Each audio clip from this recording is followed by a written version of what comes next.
말씀 본문인 요한복음 1장 35절에서 51절을 봉독하도록 하겠습니다. 저랑 같이 교독하겠습니다. 또 이튿날 요한이 자기 제자 중 두 사람과 함께 섰다가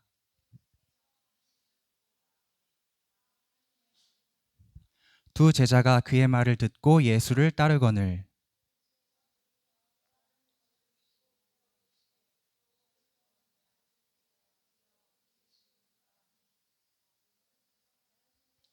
예수께서 이르시되 와서 보라. 그러므로 그들이 가서 계신 데를 보고 그날 함께 거하니 때가 10시쯤 되었더라.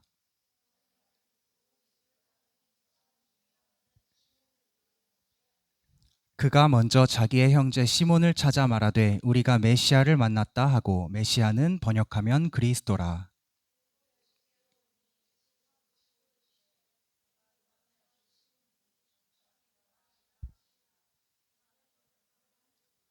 이튿날 예수께서 갈릴리로 나가려 하시다가 빌립을 만나 이르시되 나를 따르라 하시니, 빌립이 나다나엘을 찾아 이르되 모세가 율법에 기록하였고 여러 선지자가 기록한 그 일을 우리가 만났으니 요셉의 아들 나사렛 예수니라.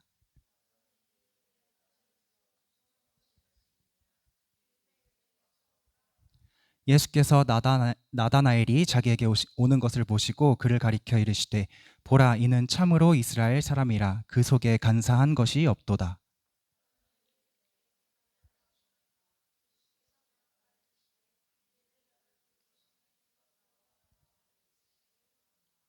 나다나엘이 대답하되 랍비여, 당신은 하나님의 아들이시요 당신은 이스라엘의 임금이로소이다.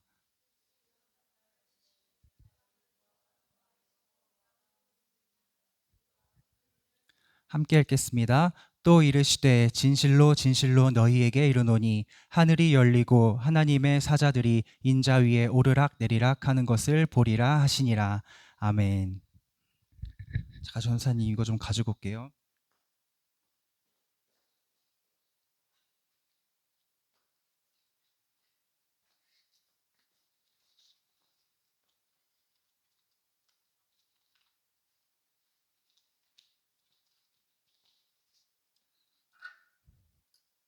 네, 여러분 한 주 동안 잘 지내셨나요?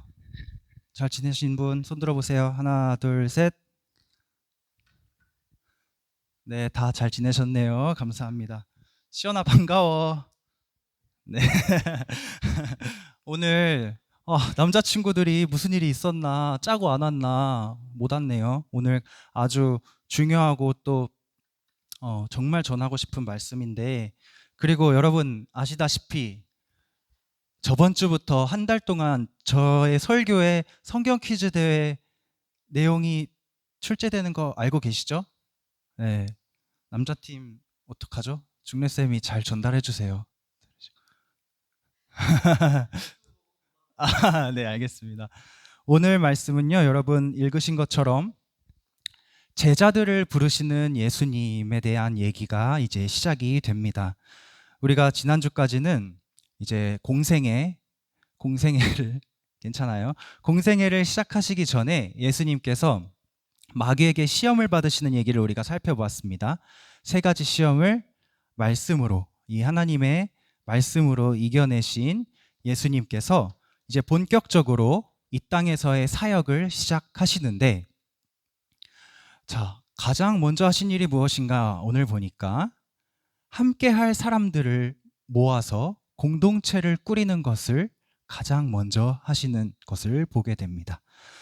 여러분, 하나님의 아들 예수 그리스도가 이 땅에서 뭔가를 하시고 싶은데 그거를 이룰 때에 사람의 도움이 필요할까요? 필요 안 할까요? 여러분 생각은 어떠세요? 예수님께서 이 땅에서 이루고자 하시는 모든 일들 가운데 사람의 도움이 필요할까요? 안 필요할까요? 어떻게 생각해요? 주희야? 필요할까 안 필요할까? 생각나는 대로 그냥. 필요해요? 아, 좋습니다. 필요할 수도 있고 안 필요할 수도 있어요. 그런데 능력으로만 놓고 봤을 때, 하나님이 가지고 계신 능력으로만 놓고 봤을 때는 우리의 도움은 필요하지 않아요. 우리는 정말 부족하고 한계가 많은 연약한 존재이고 하나님은 전지전능하신 분이잖아요. 하나님께는 사실 인간의 도움이 능력의 관점으로 봤을 땐 필요하지 않습니다. 그런데 예수님은 제자들을 모으는 것으로 자기의 사역을 시작하시는 것을 보게 돼요. 여기서 우리가 중요한 거 한 가지를 알 수 있습니다. 하나님께서는요, 한 가지 중요한 성품을 가지고 계신데 그 성품이 우리 안에도 있어요. 우린 하나님의 자녀니까 우리에게 있는 DNA적인 특성이 있습니다. 하나님을 닮은 특성. 그게 뭐냐면 우리는 공동체와 함께하는 존재라는 겁니다. 우리는 가족, 학교, 친구들, 교회 등등 여러 공동체 안에 속해 있어요. 태어나면서부터 우리는 원하든 원하지 않든 어떠한 공동체에 속해서 사회적 동물로 살아가는 존재들입니다. 여러분 창세기 읽고 있나요? 창세기 읽고 있으세요? 평강 씨 창세기 읽고 있나요? 훌륭합니다. 여러분 성경 퀴즈 대회 잘하려면 창세기 열심히 읽어야 돼요. 이 벼락치기 할 수 없는 양이에요. 50장입니다. 여러분 창세기 이 정도 돼요. 꾸준히 읽으시기 바랍니다. 오늘부터라도. 그런데 창세기 첫 장을 보면요, 첫 부분을 보면 우리가 하나님의 이 DNA적인 우리에게 물려주신 특성, 함께 하시고자 하는 속성이 잘 드러납니다. 어디서 드러나냐면 하나님께서 천지를 창조하시고 사람을 창조하시죠, 아담을. 그런데 그때 하나님께서 이렇게 말씀하세요. 우리가 우리의 형상대로 사람을 만들자. 이렇게 말씀하세요, 하나님이. 여러분 이거 읽으면서 뭔가 궁금하신 점이 막 떠오르지 않았어요? 그냥 막 지나갔어요? 여러분 지금 태초에 아무 사람도 없고 그냥 하나님께서 만드신 천지만 있어요. 그리고 하나님만 있는 상황에 하나님이 우리를 닮은 우리의 형상대로 사람을 만들자. 여기서 우리는 누굴까? 우리가 누구죠? 하나님 홀로 계신 상황이잖아요, 지금. 우리가 누구입니까? 나를 닮은 이라고 하면 이해가 되는데 우리를 닮은 뭘까요? 누굴까요? 숨겨두신 아담 이전에 사람이 있는 걸까요? 아니면 천사들을 말하는 걸까요? 뭘 말하는 걸까요? 이게 아주 어려운 부분이지만 여러분 꼭 알고 계셔야 하는 부분이 하나님은 처음부터 혼자가 아니고 함께셨습니다. 누구와 함께셨냐면 성부 하나님, 우리가 하나님 아버지라고 부르는 성부 하나님과 우리가 엄청 사랑하는 예수님, 성자 예수님과 이 자리에 함께 계셔서 우리 마음에 감동과 은혜를 부어주시는 성령 하나님, 이렇게 세 분이 함께 계셨어요. 그래서 하나님은, 아버지는 우리를 닮은 자녀들을 우리가 빚자라고 말씀을 하신 겁니다. 하나님은 한 분이시지만 동시에 성부 하나님, 성자 예수님, 성령 하나님이라는 이 세 가지의 속성을 갖고 계신 아주 신기하신 분이에요. 혼자이지만 함께 계신 분입니다. 참 이게 어렵지만 설명하기도 어려워요. 신학자들도 이걸 설명하기 위해서 몇천 년 동안 막 토론을 하고 지금도 사실 누구 하나 한마디로 탁 이렇게 설명할 수 있는 사람이 없을 거예요. 이거를 삼위일체의 하나님이라고 하는데 어쨌든 그게 중요한 게 아니라 중요한 것은 하나님은 함께 하시는 거를 너무 좋아하시는 분이라는 사실입니다. 함께. 예수님도 그런 하나님을 닮아서 이 땅에서 사역을 시작하시면서 혼자 이것저것 막 기적 일으키고 하는 게 아니라 함께 할 수 있는 동료들, 제자들을 불러 모으십니다. 우리가 그 과정을 살펴볼 건데요. 다 살펴볼 수는 없으니까 몇 명만 살펴볼 거예요. 근데 여러분 사복음서에서 마태, 마가, 누가, 특히 마태, 마가복음에는 베드로, 안드레, 야고보, 요한이라는 이 유명한 4명의 제자들에 대한 스토리가 나와요. 이 4명은요 12 제자들 중에서 중심이 되는 아주 핵심 여러분 같은 그런 존재들입니다. 그런데 오늘 읽은 요한복음은 좀 다른 사람들을 소개하고 있어요. 빌립과 나다나엘이라는 사람을 소개하고 있습니다. 이 두 사람은 요한복음 외에 다른 곳에서는 이 스토리가 나오지 않아요. 예수님을 만난 스토리가.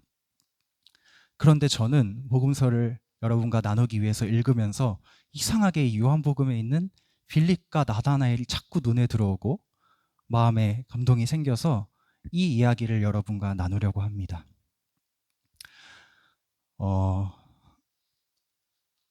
먼저 빌립을 보면, 여러분 빌립은요, 제가 몇 주 전에 시험을 받으시는 예수님 이야기를 드리면서 생명의 떡이신 예수님에 대한 얘기를 드린 적이 있어요. 기억하시나요?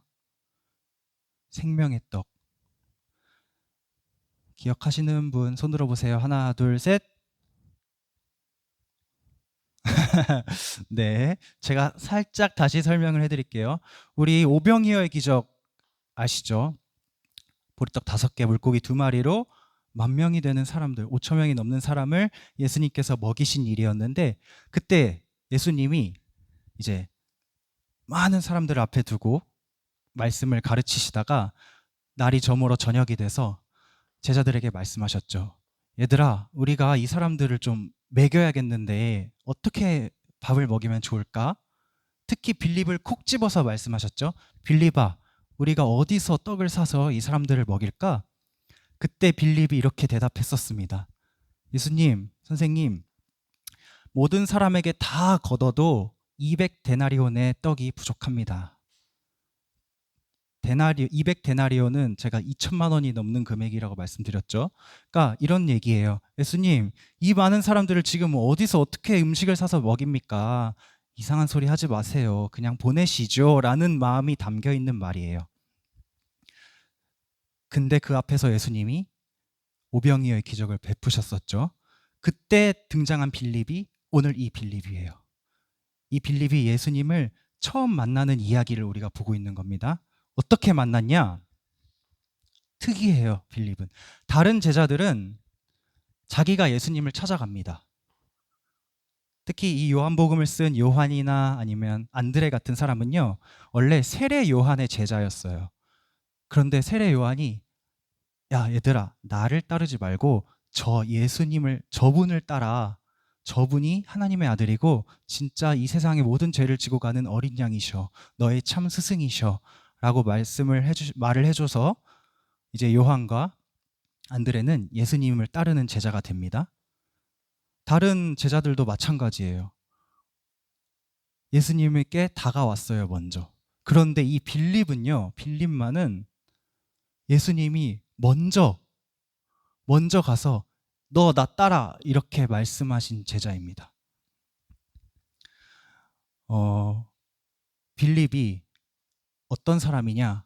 오병이어의 기적 때 우리 본 것처럼 아주 계산적이고 치밀하고 현실적이고 MBTI로 따지면 약간 ST 기질이 90% 정도 되는, 성경에 보면 그래요. 아주 논리적이고 그런 사람인데 예수님께서 그런 빌립을 딱 보시고 너 나 따라 라고 말씀하실 때 빌립이 어떻게 반응했을까요? 어떻게 반응했을 것 같아요? 말씀을 한번 볼까요? 우리 같이 읽은 말씀에 빌립의 반응이 나옵니다.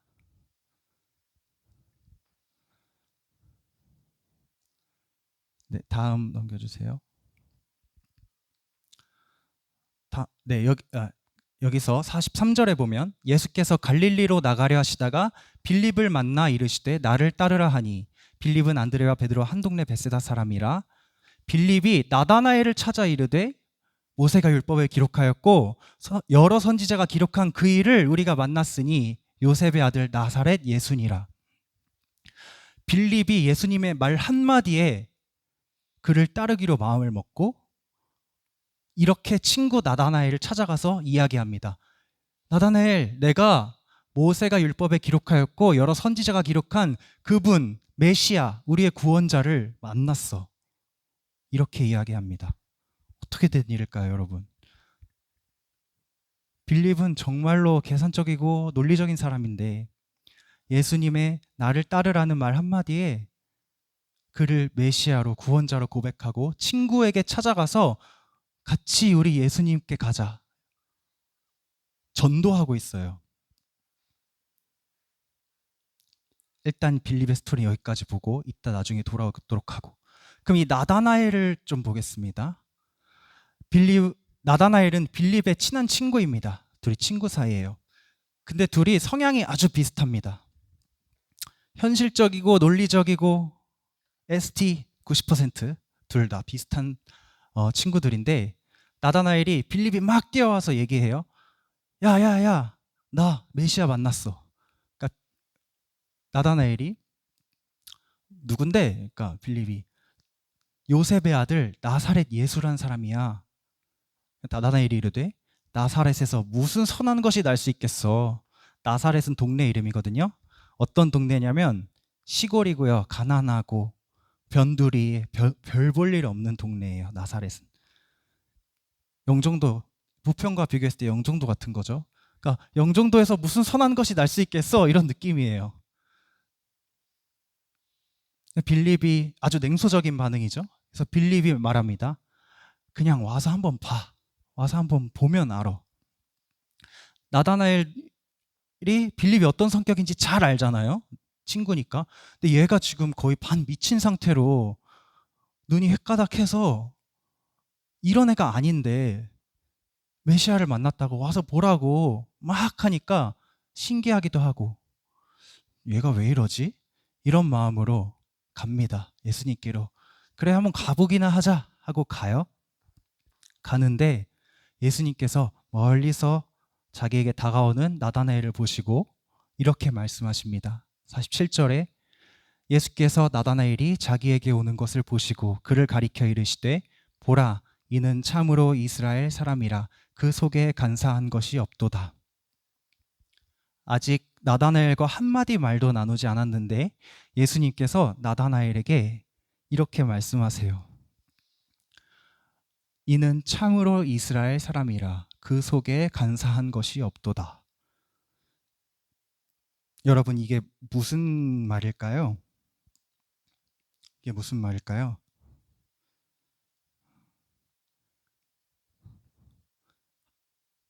나다나엘의 반응을 한번 보겠습니다. 나다나엘이 이르되 아니 어떻게 나를 아시나이까? 어떻게 나를 아시나이까? 예수께서 대답하여 이르시되 빌립이 너를 부르기 전에 내가 무화과 나무 아래에 있을 때에 보았노라. 넘겨주세요. 나다나엘이 대답하되 랍비여, 당신은 하나님의 아들이시요 당신은 이스라엘의 임금이로소이다. 나다나엘도 예수님과 몇 마디 나누지 않았는데 당신은 하나님의 아들이요 이스라엘의 임금이로소이다라고 고백하고 있습니다. 즉, 이 전에 나다나엘이 말했던, 나다나엘에게 예수님이 말씀하셨던 이는 참으로 이스라엘 사람이라, 그 속에 간사한 것이 없도다. 그리고 내가 무화과 나무 아래 있을 때 보았노라. 이 말씀이 나다나엘의 이 마음을 녹이고 무너뜨리고 감동케 했다는 말이에요. 이게 어떤 말일까? 우리가 성경을 통해서 알 수 있습니다. 오늘 같이 읽은 구약의 말씀, 창세기 말씀으로 잠깐 되돌아볼게요. 예수님이 나다나엘에게 말씀하신 이는 참 이스라엘 사람이로다 라는 말은 무슨 말일까? 여러분, 지금 우리가 성경을 보고 복음서를 보고 있는데 여기에 나오는 모든 사람이 다 이스라엘 사람이잖아요. 여기 배경이 이스라엘이잖아요. 근데 예수님이 나다나엘한테 너는 이스라엘 사람이구나 하셨는데 나다나엘이 감동을 받았어요. 이런 겁니다. 주양아, 너는 한국인이구나. 주양이가 감동을 하는 그런 상황입니다. 이게 무슨 상황일까? 창세기 말씀을 보면 이스라엘이라는 이름이 언제 처음 붙었는지 그 역사적인 이야기가 이 평강이가 읽었어야 할 이 부분에 나옵니다. 28절에 보면 그가 이르되 내 이름을 다시는 야곱이라 부를 것이 아니요 이스라엘이라 부를 것이니 이는 내가 하나님과 및 사람들과 겨루어 이겼음이니라. 여러분, 이 말씀 잘 보셔야 돼요. 잘 읽으셔야 합니다. 왜 잘 읽어야 하는지는 노코멘트 하고요. 잘 읽으시기 바랍니다. 이스라엘이라는 이름이 처음 붙는 장면입니다. 이스라엘이라는 이름이 언제 시작되었냐? 야곱 아세요, 여러분? 야곱? 창세기 어디까지 읽었어요, 여러분? 야곱 아직 등장했나요, 안 했나요? 아직 안 했나요? 가인 아벨도 안 나왔다고요? 알겠습니다. 야곱이라는 사람이 있었는데요. 야곱이 어느 날 누가 찾아왔어요, 야곱을. 찾아와서 갑자기 씨름을 합니다. 씨름을 하는데 야곱이 이 사람을 붙들고 이겨보겠다고 놓아지지를 않아요. 그래서 밤새 씨름을 합니다, 둘이. 밤새 씨름을 하는데 이 야곱과 씨름하는 사람이 얘는 끝까지 가겠구나. 내가 얘를 어떻게 굴복시킬 수가 없겠구나 생각하고 야곱 허벅지 관절을 발로 차서 부러뜨리고 어긋나게 만들고 가려고 해요. 근데 야곱이 붙잡습니다. 가지 마세요. 나를 축복해주기 전에는 당신을 절대 보내지 않을 겁니다. 그러니까 야곱은 이 사람이 하나님의 사자라는 것을 영적으로 본능적으로 직감을 한 거예요. 그래서 당신이 나를 축복하기 전에 내가 절대 보내지 않겠습니다. 막 바짓가랑이를 잡고 붙들어요. 그때 이 하나님의 사자가 야곱에게 축복을 하면서 너는 이제 다시는 야곱이라 부르지 아니하고 이스라엘이라 부름을 받을 것이다. 이스라엘이라는 이름을 부여해 줍니다. 이스라엘은 이런 뜻이에요, 여러분. 히브리어인데 엘은 하나님이란 뜻입니다. 한셈 아이 엘이 그 엘이에요. 엘은 히브리어로 하나님이란 뜻이고요. 이스르라는 말은 끈질기게, 집요하게, 꾸준히 무언가를 하다 라는 뜻이에요. 끈질기게, 집요하게, 꾸준히 뭔가를 하다. 그리고 또 하나의 의미인 승리하다라는 의미가 있어요. 왜 이런 이름을 붙여줬는지 알겠죠? 야곱이 이 하나님의 사자를 붙들고 끈질기게, 집요하게, 꾸준히 나에게 복을 주세요. 나를 축복해 주세요. 붙잡았던 그 야곱을 보고 하나님이 이스라엘이라는 이름을 부여해 주신 거고 이게 나라의 이름이 되었습니다. 예수님께서 나다나엘에게 너는 참 이스라엘 사람이구나 라고 말씀하신 건 어떤 의미였냐면요.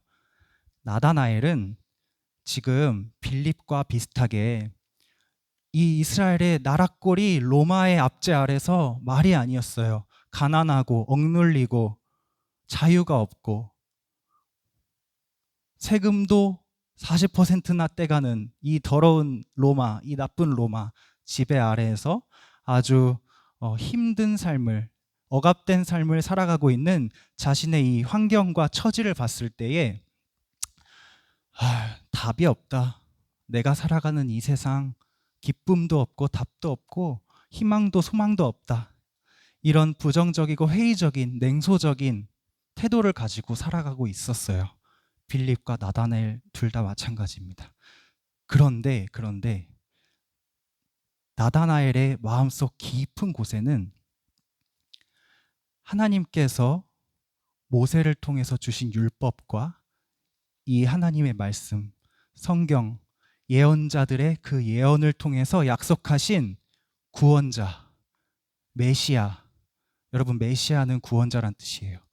구원자를 보내주실 거라는 그 약속을 믿는 믿음이 가슴속 깊은 곳에 꺼지지 않고 남아 있었어요. 예수님께서 멀리서 걸어오는 나다나엘을 보시고 회의적이고 냉소적이고 현실적이고 논리적이고 부정적이고 이런 면들은 제쳐두시고 그 나다나엘 마음속 깊은 곳에 있는 자그마한 믿음을 보시고 칭찬하시는 거예요. 너는 참 이스라엘 사람이구나. 끈질기게 집요하게 꾸준하게 나를 향한 소망과 사랑을 유지하고 있는 참 이스라엘 사람이구나.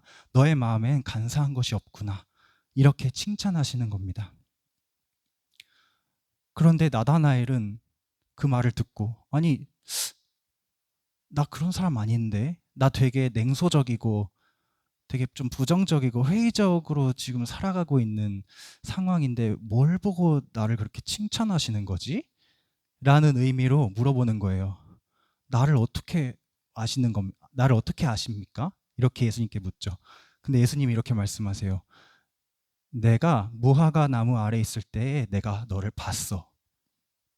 이게 무슨 뜻이냐면 지금 이 유대 사회에서 무화과 나무 아래라는 것은요. 사람들이 글을 읽거나 말씀을 묵상할 때, 하나님의 말씀을 묵상할 때 즐겨서 사용하는 장소가 무화과 나무 아래, 그늘 아래에서 책을 읽고 글을 보고 하나님의 말씀을 묵상했어요. 이 당시 유대 사람들은. 즉 나다나엘도 평소에는 답이 없는 것처럼 살지만 하나님의 말씀을 잊지 않고 신뢰하면서 무화과 나무 아래에서 항상 그래, 하나님이 언젠가는 우리에게 구원자를 보내주실 거야. 언젠가는 우리를 이 로마의 압제에서 벗어나게 해주실 거야. 이런 약속을 믿으면서 말씀을 묵상했다는 뜻이에요. 예수님께서 처음부터 그런 나다나엘을 보고 계셨어요. 하늘에서도 보고 계셨고 이 땅에 오셔서도 보고 계셨고 자기를 향해 걸어오는 나다나엘의 마음속에 있는 그 믿음을 통해서도 보고 계셨습니다. 그런 의미에서 내가 너를 무화과 나무 아래 있을 때 보았다. 나를 포기하지 않고 끈질기게 집요하게 말씀을 읽고 연구하고 소망을 가지고 나를 기다린 너의 모습을 내가 계속해서 보고 있었어 라는 뜻입니다. 나다나엘이 이 말에 마음이 녹아내리고 예수님 앞에 믿음의 고백을 합니다. 당신은 정말 하나님의 아들이시군요. 당신은 이스라엘의 참된 왕이시군요. 이런 고백을 하게 됩니다. 여러분, 우리가 이제 예수 공동체, 기쁨이 넘치는 예수 공동체를 꿈꾸면서 한 해 동안 모든 활동들을 하고 있는데 예수 공동체라는 것은 뭐냐면요. 우리가 예수님의 제자가 된다는 뜻이에요. 그러니까 나다나엘처럼 빌립처럼 베드로, 요한처럼 안드레처럼 우리가 예수님을 따르는 제자들이 되어서 예수님이 가시는 길을 등 뒤에서 이렇게 따라가면서 따라하는 공동체가 예수 공동체예요. 즉 우리가 이 나다나엘, 우리가 이 빌립, 베드로, 요한 같은 처지에 그런 상황에 감정을 이입해서 예수님을 잘 따라가야 한다는 말이에요. 그런데 예수님이 오늘 빌립과 나다나엘을 제자로 부르시면서 어떻게 하셨는지 봤죠. 나다나엘은 하나도 예수님 앞에 떳떳하거나 자랑할 수 있는 뭔가가 없는 사람이었는데 가난한 동네에 사는 사람이었고 뭐 변변치 않은 그런 직업도 없는 사람이었는데 예수님께서 딱 하나 너의 마음에 나를 포기하지 않는 나에 대한 소망과 그 기대가 있는 사람이구나. 그거 하나만 보시고 너는 내 제자가 되어라 불러주셨어요. 빌립도 마찬가지. 빌립은 심지어 예수님께 자기가 먼저 다가온 것도 아니에요. 근데 예수님이 빌립을 먼저 보시고 저 아이 지금 세상에 너무 불만 많고 불평하고 나는 왜 이렇게 살까? 이 세상은 왜 이 모양 이 꼴일까? 하고 있는 아이지만 내가 이 아이를 제자 삼아서 변화시켜야겠다. 왜냐? 빌립의 안에도 나다나엘처럼 하나님께서 약속하신 메시아, 구원자에 대한 기대가 있었기 때문에. 미리 말씀드리자면 빌립은요 나중에 자기의 목숨을 바쳐서 예수님을 전하는 순교자가 됩니다. 여러분 우리도 예수님 앞에서 사실 도와드릴 수 있는 것도 없고요. 우리의 능력으로 뭘 해드릴 수 있겠어요? 예수님한테 우리가 내세울 것이 하나도 없습니다, 사실. 하지만 예수님께서는 제자들을 부르실 때 스펙을 보는 게 아니라 너 뭐 잘해? 너 뭐 할 줄 알아? 이걸 물어보시는 게 아니라 딱 한 가지 조건만 보세요. 그게 뭐냐면 너의 마음에 나에 대한 기대와 소망이 있니? 이거를 물어보세요. 너의 마음 안에 이 하나님의 말씀을 신뢰하고 나와 함께 살면서 나의 말씀을 배우고 그 말씀을 따라갈 그런 의지가 있니? 그런 마음이 있니? 그런 기대와 소망과 나를 향한 사랑이 있니? 그거 하나만 보십니다. 제자들을 부르실 때요. 다른 제자들도 다 마찬가지예요. 심지어 베드로라는 사람은, 베드로 많이 들어봤죠, 여러분? 베드로는 제자 중에서 제일 유명한 사람인데요. 우리가 다다음 주쯤에 살펴볼 거지만 베드로는 예수님께서 나를 따르라고 했는데 몇 번이나 거절했던 사람이에요. 근데 예수님은 그를 끝까지 붙드세요. 여러분도 오늘 이 자리에 예수님께서 부르셔서 와 있는 걸로 저는 확신하고 믿습니다. 그냥 온 게 아니에요. 빌립과 나다나엘도 보세요. 나다나엘을 빌립이 야 와봐 해서 왔잖아요. 제이 처음에 주영이가 야 교회 가자 해서 왔죠. 주영이가 전도해서. 똑같은 거예요. 우리가 여기에 어떤 이유로 왔든 무슨 마음으로 왔든 어떤 계기로 왔든 이 자리에 앉아 있다는 것은 예수님께서 우리 한 명 한 명을 향한 계획이 있으시고 우리를 부르시고자 하는 마음이 있다는 뜻입니다. 그것을 여러분 믿으시고요. 다음 주부터 계속 이제 예수님과 제자들에 대한 이야기를 우리가 살펴볼 건데 이런 마음으로 들었으면 좋겠어요. 나도 예수님의 제자다. 나도 예수님의 제자가 되고 싶다. 이런 마음을 가지고 말씀을 쭉 들으셨으면 좋겠습니다. 네, 말씀을 마치고요. 우리 내 모습 이대로 찬양 부르시고 기도하겠습니다.